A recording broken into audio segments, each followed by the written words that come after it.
I would like to talk about issues, but before we can talk about issues, I want to talk about talking. And the reason that I want to bring this up is that there are a certain number of people on my Facebook page, or the campaign's one rather, who are, shall we say, problematic. Now, I want to tell you, my policy there is very simple. I do not block anyone, and I tell this to my team, and we've had some bit of tension about it because a lot of people want to block people, a lot of people want to delete posts. I do not want to do either of these except in extreme circumstances. So we don't block people, we don't delete posts. We try to talk with everybody. And to be fair, to be fair to myself here, this is not at all required. We could very easily block everyone who's a pain in the ass. We could just ignore people, hide them and mute them, delete them. We don't do that because we want to have conversations. Now, the problem is that a lot of people, and I'm going to apply the principle of charity, which is to say, take what you see and interpret it in the best possible light. That means that I'm going to assume that these are not people who are malicious, they don't know better, but they think that they're having a conversation and they do it in ways that are extremely adversarial and really not conducive to a discussion. So what I see a lot is somebody comes in and they come in very hot. They generally post like several paragraphs at least of text, a lot of assumptions in there. Maybe they'll ask a question or two, but the question itself is extremely prejudicial.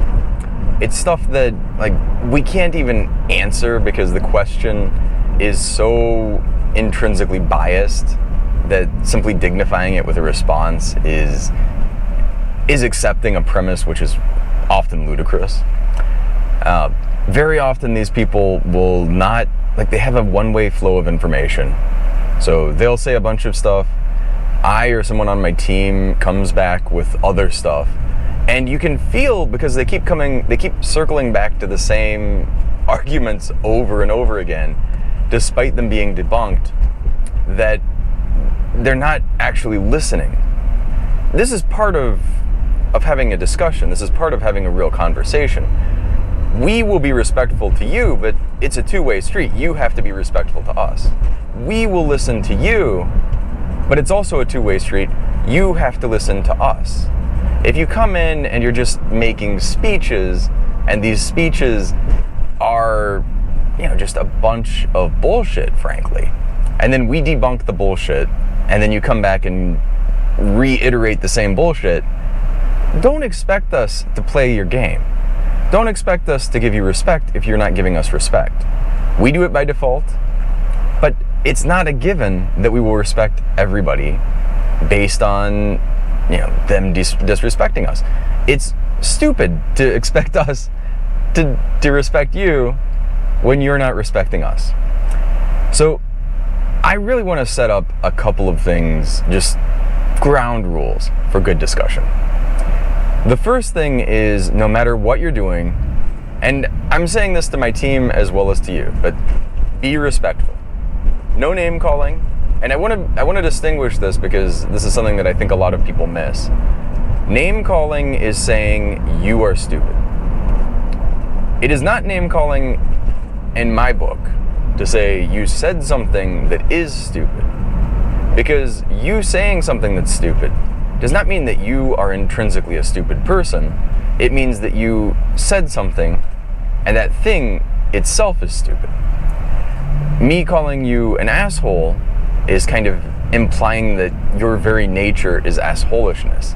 But me saying you're acting like an asshole is completely reasonable because it's something that you can change. I hope you will change it. When people come in and they act like assholes, I'm going to say you are acting like an asshole because it's plainly true. And if you get upset about that, note that we are not name calling. So that's something I want to set up. I definitely want to say this though. So when we have a conversation, this is just a general guideline. On Facebook especially, although this is true in life, and it's different if you have a one-on-one conversation with people, and it's not, it doesn't come in already adversarial, where you can actually like have some good back and forth. One person does not filibuster. When you start getting one person dominating the conversation and just blathering on indefinitely and interminably, that's probably not a conversation. That's probably more of a speech where, you're the audience. That is not showing respect.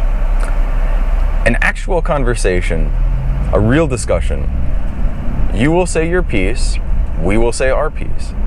And when you do that, you do it in a way that is kind, ideally, and frankly loving. We may disagree, but it will be something that is as dispassionate as possible. It will be something that does not assume that the other person is coming in to be mean, or they're intentionally lying.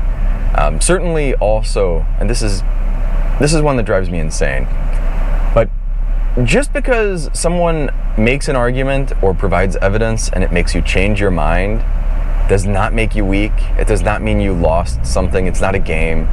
The goal ultimately for me is that everybody, myself, my team, and you, learn.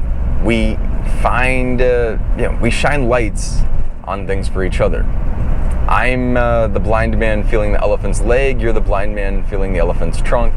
Together, we put together a more complete picture of what the elephant is. And if we work together and that is our goal, then we can accomplish it. I talk to people when I'm canvassing all the time who are conservatives, who are libertarians, who are independents, who are Democrats. And consistently, we share many of the same goals. We share many of the same values. And it makes me truly disgusted to see how many petty differences end up becoming foci of things that just we can't get past. That is not productive. That is not how you have a civilization. If we continue that, we will fail.